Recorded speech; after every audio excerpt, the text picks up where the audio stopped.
The question looming in the country today is simple. What does victory in Iran look like? Asking the president isn't much use. He's provided strikingly different answers based seemingly on his mood.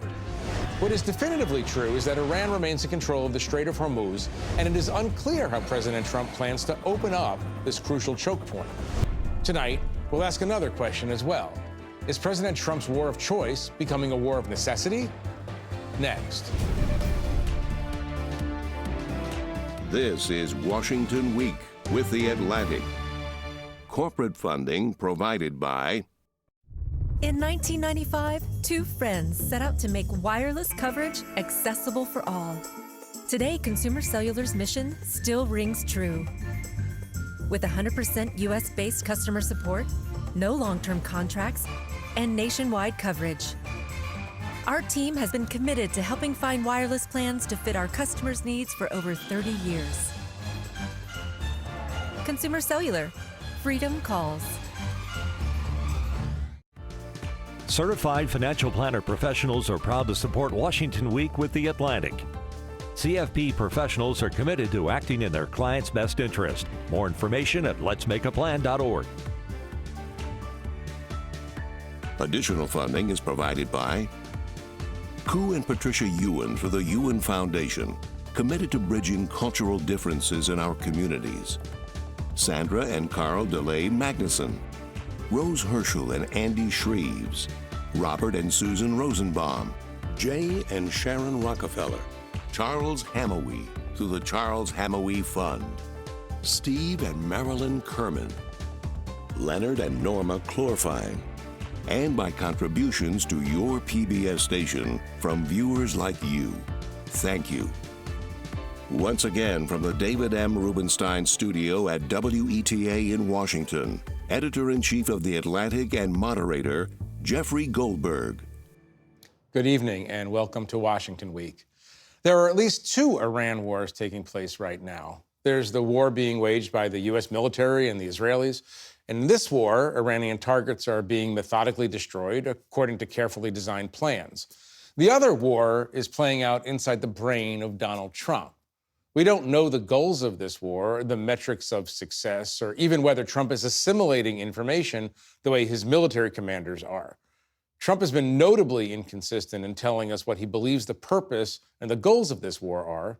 On any given day, he'll threaten to destroy all of Iran's energy infrastructure, and then the next day, he'll tell us that negotiations are taking place to bring about the war's quick end. He'll tell us that the goal is the overthrow of the Iranian regime, and then he'll say the goal is the opening of the Strait of Hormuz, which was open before the war. And then he'll let us know that opening the Strait of Hormuz doesn't actually matter. All wars are covered in a fog of misinterpretation and misinformation and uncertainty. This one, even more. I'm going to try to riddle all of this out with my guests tonight. Peter Baker, the chief White House correspondent at the New York Times. Susan Glasser is a staff writer at the New Yorker. David Ignatius is a foreign affairs columnist at the Washington Post. And Missy Ryan is a staff writer and Pentagon correspondent at the Atlantic. Thank you all for joining me this week's edition of What is Happening in the Middle East. Apparently that's the new theme of this show. David, is the U.S. winning the war? Donald Trump just said a little while ago today, he said it in the past tense. He said, we beat the hell out of Iran, as if he's moving on to Cuba. When you asked the question, I could hear the quotation marks around the word winning. Yes. Because what does winning mean? Day by day, as you said in the introduction, the U.S. and Israel are destroying targets. They must be running out of some targets to hit. So in a tactical sense, there's no question that overwhelming military power is being brought to bear and Iran is being degraded. But today, we had a day when the U.S. financial markets, plunged dramatically. We had a day when 10 U.S. Service people were injured in Saudi Arabia as Iran struck back. So this war continues, and the more I watch this process of a weak enemy being pounded and pounded, I'm reminded of the Gaza war. Israel for 2 years hit Gaza. It invaded. It did what we haven't done in Iran. And yet today, with the war over, Hamas still controls most of the Palestinians in Gaza. Even with all that power, Israel wasn't able to win. And I think that's what we're all worrying about, as Donald Trump says, we won, it's over, it's over, it's over. We think about how far we are from a kind of decisive victory that would really end this in a way that everybody could be confident it's over. Is the only decisive victory the overthrow of the regime by the people of Iran, most of whom hate the regime? So the decisive change that I think many people want, certainly people in the region, is for Iran to be a different kind of country, to no longer threaten its neighbors, for the regime no longer to threaten its people, for Iran to be, as Henry Kissinger famously said, a nation, not a cause. And that will require a different regime. And I think, it's the hard part about this war. So many of us would like to see that change, but you can't do it through military power. That's what we're learning. Right. Susan, what's your definition of winning? Well, to the point of we've been told so many different things. I think it was the former Trump's first-term Defense Secretary, Jim Mattis, who famously broke with him over Trump's treatment of American allies. He made the point this week, first of all, that the U.S. is unfortunately fighting without its allies for now and further alienating them. But I think most importantly, you can strike 10,000, 15,000 targets, but if you don't know towards what end, then you can't really define winning. It was the Pakistani foreign minister who was asked the same question the other day, and he said, right now, the only strategic goal I can identify for the conflict is reopening the Strait of Hormuz that was closed as a result of the war. And it's hard to imagine the U.S. leaving the war unfinished in that way. And I think that's where so many people, I've started to hear the Q word thrown around, and that's not a good word, Quagmire, when it comes to how is the U.S. going to even plausibly extricate. Trump may have moved on, but I don't see any realistic way where things stand as they do right now that it actually can be ended. I thought the Q word was Quidditch, but that was just me. Peter, to be fair to the Trump administration, they have degraded Iran's ability to fire missiles at its neighbors. They're still firing missiles, but they destroyed some. So we'll talk to Missy, the Pentagon expert, about just how far they've gone down this road. They've degraded Iran's ability to be a threat across the region. That's more than just the Strait of Hormuz. Yeah. No, look, the sum total of the last couple of years is that Iran is a far different country than it was before October 7th, 2023, right? Its ability to project force through proxies in the region has been degraded by the Israelis, particularly in Lebanon and Gaza. Syria regime is gone. Right? Iran regime. The last war in June took out a lot of their air defenses, which is why we're having so much more success this time, because we don't feel the threat in going in to take out these nuclear sites and other things. So yes, it's not the same country it once was. It is absolutely, certainly degraded in that sense. The ballistic missile stockpile has been, if not wiped out, is certainly down significantly. But the question then becomes, if you don't have a new regime, if you don't have a change in the country, as Dave was talking about, does this mean then we have to do it again in 5 years or 10 years or 1 year? Who knows? Because they have made clear that they're not giving up. And they're not going to simply roll over and say, okay, Donald, you're right. We're going to be your vassal state now, and we're going to do everything you want us to do. But if you're saying that to Marco Rubio, he might say in return, okay, so we'll do it in 5 years. But we have 5 years where Iran is not a threat. And if you're living in the region and you've been threatened by Iran all this time, that might not feel like the worst bargain in the world, but it's not a permanent solution. Right. And I think one thing we've seen is that they continue to be a menace in the Strait of Hormuz to the world economy in a way they had not been prior to this war starting out, as Susan made the point.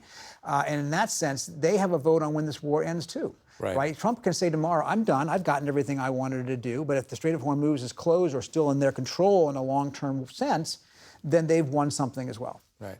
Missy, from the Pentagon perspective, from the actual war that's going on, how far along the pathway laid out by Pentagon military planners is the U.S.? So at the beginning of the conflict, we were told that they had about 3 or 4 weeks expected campaign in terms of the target set that they had developed with the Israeli military. We're now almost at 4 weeks. The combined U.S. and Israeli strikes have hit more than 15,000 targets. As Peter said, they've significantly degraded their ballistic missile, their defense industrial, and their naval capability. And now what is happening is the U.S. is getting in position the forces that it could require to try to clear the Strait of Hormuz militarily. That's, at this time, we know And that's about the insertion of Marines. Marines, and they have, it's about 8,000 Marines and paratroopers. They've got two Marine expeditionary units heading to the Middle East. Right. You know, the most likely scenario is that they are holding those in reserve, potentially to clear the Strait of Hormuz, but they could be used in other ways as well. But the issue here is that there's an asymmetry. Even though Iran is weakened, its military capability has been degraded, there's an asymmetry in its ability to shut down the Strait of Hormuz, keep it closed with, you know, a small number of mines, a small number of missile strikes on commercial tankers. And there's also an asymmetry in its ability to threaten Gulf countries with the kind of drones that, even though, you know, the U.S. military has been hitting some of its manufacturing sites, it's easy for them to, you know, hide them in a garage, you know, put them in the back of a pickup truck and launch those and really continue to wreak havoc, the kind of havoc that's going to have an impact on oil markets, on financial markets here in the United States as well. If one drone out of every 100, I mean, a drone packed with explosives gets through, that's a 1% victory. I mean, in a exactly. kind of way. And that, you know, I mean, I don't think we should underestimate Trump's ability to at least try to declare victory just out of the blue because he thinks that that suits his interests. But, you know, there really is the reality of continued strife that could, you know, bring down the kind of economic reality that I think is more resonant for him. David, if they don't open the Strait of Hormuz and make it safe for commercial shipping, that's obviously not a victory. That is what's called defeat.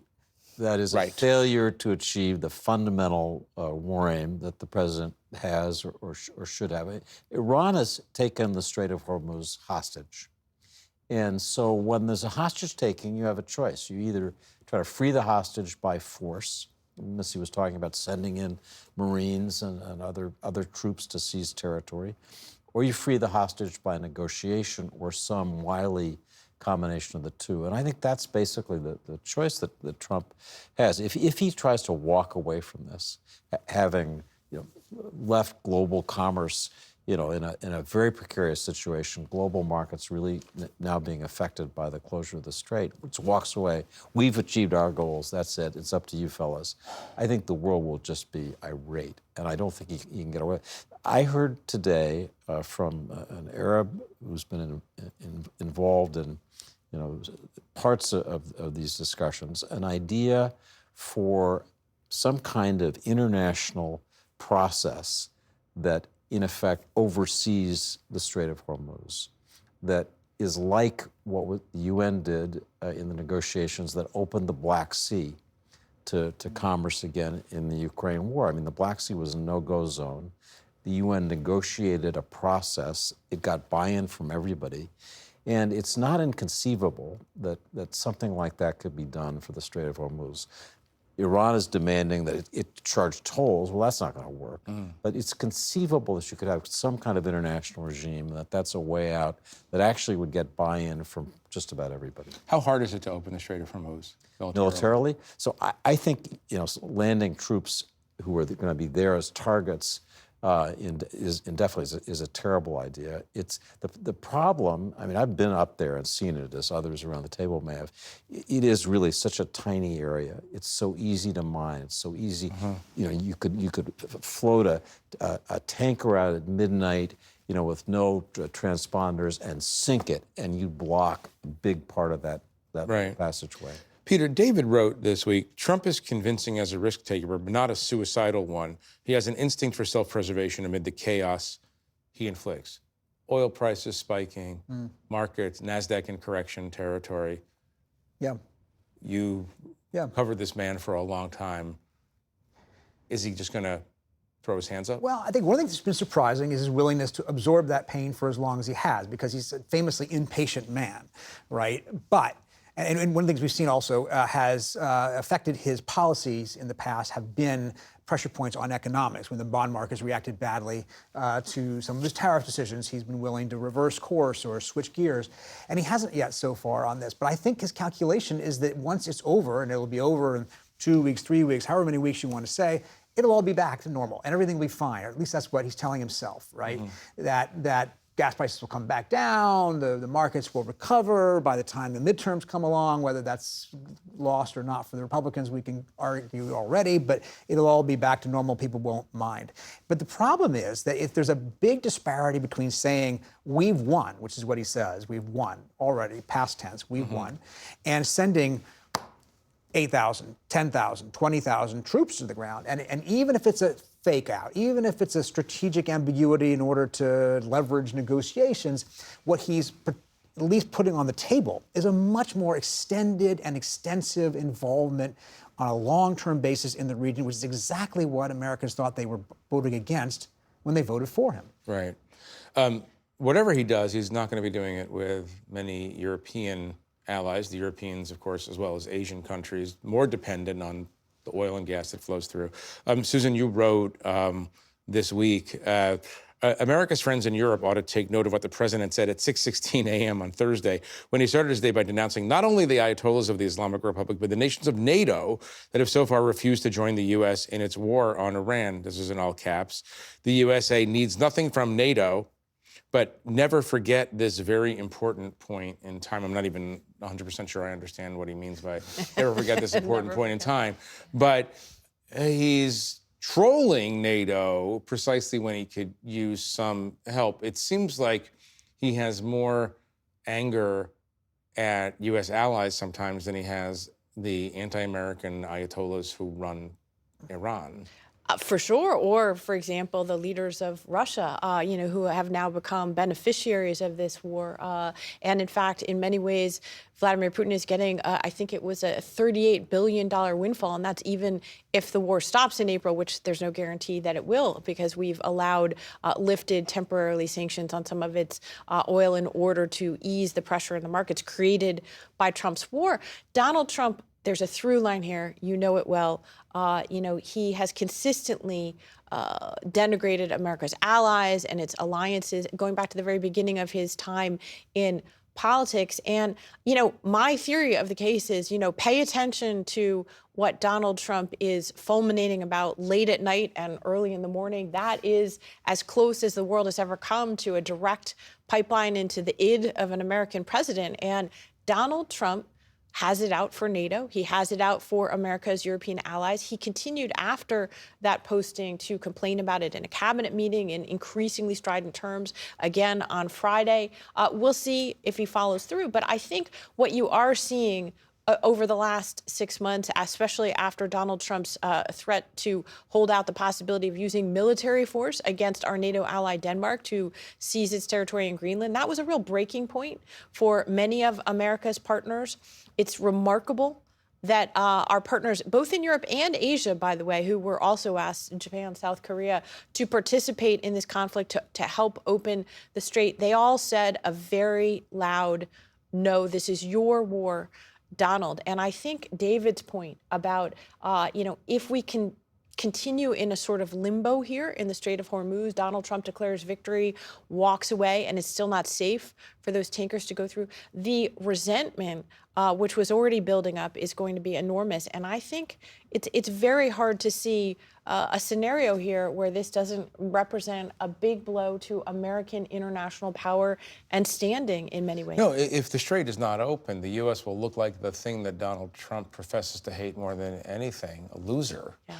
But Missy, just to make a point of clarification here, could the U.S. does not need NATO or Japan or South Korea to open up the Strait of Hormuz. It would just be harder, and it would be more resources, American resources. No, the U.S. military doesn't need the French military or the Danish military. What the United States would do if it took the decision to do so, it would first, the biggest barrier to trying to clear the strait is making sure that the countermine ships are not hit by drones, they're not hit by missiles. So that is why they're not in the region. That's why they haven't started this work yet. So what they would need to do is have, feel confident enough that the anti-ship missiles, that the drones aren't going to come out and hit these ships. Then the United States would get combat air patrols up around the littoral combat ships, which are the counter-mine ships. They would have destroyers go in, and technically it's something that can be done. There's always mines that are missed. We saw this in the Gulf War in 1991. We saw this in the tanker wars in the 1980s, where American ships were hit, despite the belief that they already had been cleared. So it can be done. I think for Trump, it's more of another grievance against these countries where he feels like he's doing the heavy lifting. We don't need this oil. And, I think that he wants the moral support. He wants to be head of a coalition, just like Joe Biden was in Ukraine. Mm-hmm. And it's more about that than the military capability. I have a large question for the panel, which is prompted by a moment that I want you to watch, courtesy of the Speaker of the House, Mike Johnson. Let's watch this for a minute. And so tonight, we have created a new award. We're going to do something we've never done before. We're going to honor him with a new award that we will present annually from this point forward. But he is the suitable and fitting recipient of the first ever America First Award. We can think of no better title for what that is.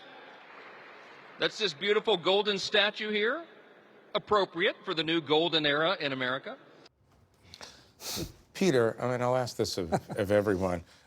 It's a real challenge for the United States, not only on this issue, the war currently, but others, that the president is unusually susceptible to flattery and unusually resistant to criticism or self-reflection. This was extraordinary. Yeah. It's one of the many extraordinary things that happens all the time now. But talk about a president with that kind of personality in a situation in which he has to be assimilating vast quantities of intelligence, including intelligence you might not want to hear. Right. Yeah. No, flattery is the way you get to him, and information is not. And look at the other one that happened this week, by the way. Mike Johnson giving him this made-up award. But the other thing that's going on this week is the Treasury Department, Donald Trump's Treasury Department, has decided to put Donald Trump's signature on the dollar bill and every other dollar bill. No president has ever had their signature on the currency before, but it's one more way of stamping his identity on not just the buildings he built as a developer, but on American institutions, right? His name is now on the Kennedy Center. His name is now on the Institute of Peace. He wants his name on Dulles Airport, on Union Station, on Penn Station. He wants his name on programs for tax cuts and prescription medication. And it's all about his ego and narcissism. It's not subtle. And everybody plays to that. So if you are a Speaker of the House or you are a foreign leader, you know that. And that's the game that needs to be played. You're not going to win him over by logic. You might win him over by flattery. I would just make a small editorial note. I've made this before, that if I were trying to be more popular, I would not put my name on Dulles Airport. I just want to, that's special for the Washington metro region. Yes. But David, we could wrap this up here with you.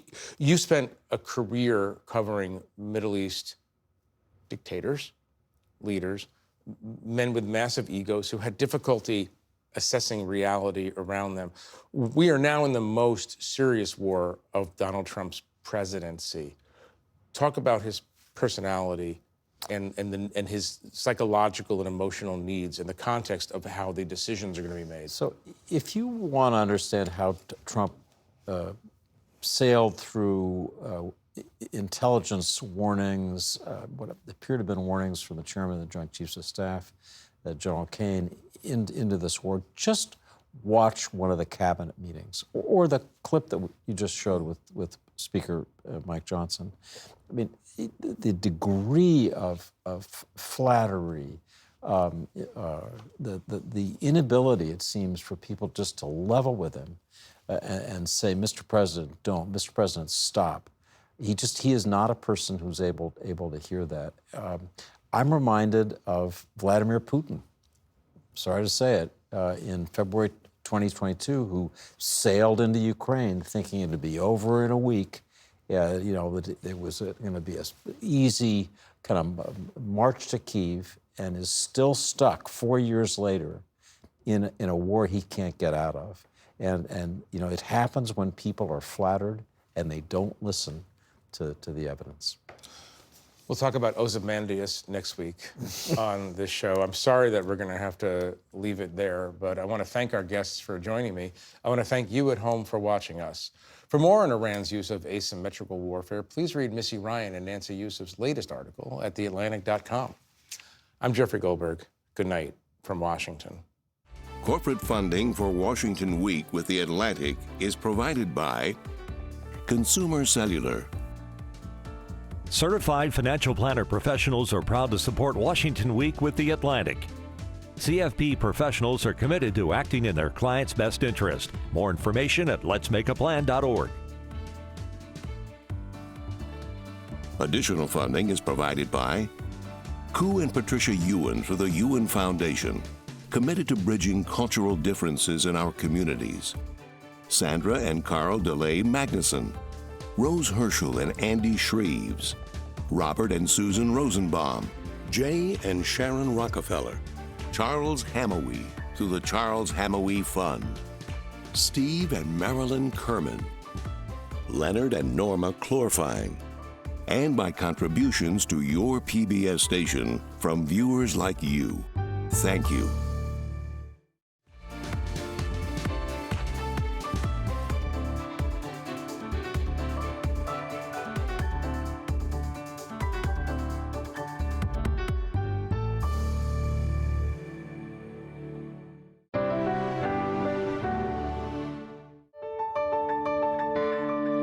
You're watching PBS.